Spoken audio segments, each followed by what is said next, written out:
ప్రభు పేరట దేవుని బిడ్డని మీ అందరికీ ప్రేమపూర్వకమైన వందనములు. పరిశుద్ధ గ్రంథములో దేవుని వాక్యమును ధ్యానించుకుందాం.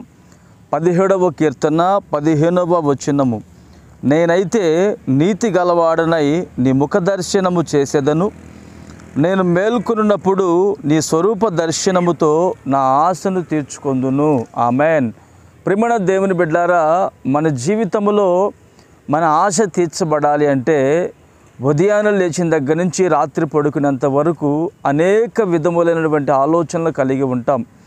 వాటిలో కొన్ని సఫలమవుతాయి, కొన్ని విఫలమైపోతూ ఉంటాయి. ఇక్కడ భక్తుడు అంటున్నాడు, నేనైతే మేలుకొనున్నప్పుడు నీ ముఖ దర్శనము చేసేదను.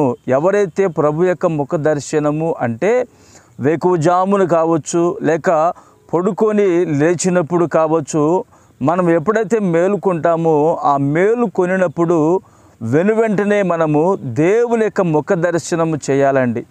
ఎప్పుడైతే మనం ఆయన యొక్క ముఖ దర్శనమును మనం కలిగి ఉంటామో అప్పుడు ప్రభు మన జీవితంలో ఉన్నటువంటి ప్రతి ఆశను నెరవేర్చగలిగిన వాడు, ప్రతి ఆశను మన జీవితంలో తృప్తిపరచగలిగిన వాడు. ఈ నూతన సంవత్సరంలో నా యేసయ్య మాత్రమే నీ ప్రతి ఆశను తీర్చగలిగిన వాడు.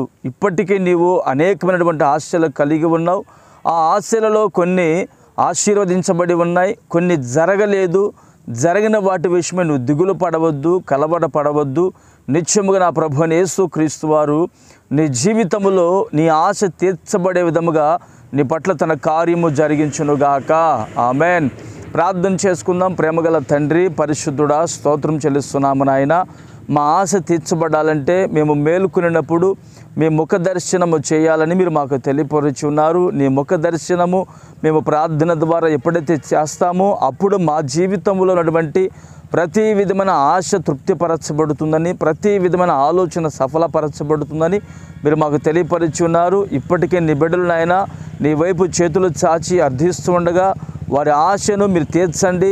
వారిని ముఖ దర్శనము చేసేటువంటి భాగ్యము కలుగు చేసి మహిమ పొందుకోమని యేసు నామమున ప్రార్థిస్తున్నాను తండ్రి. ఆమెన్.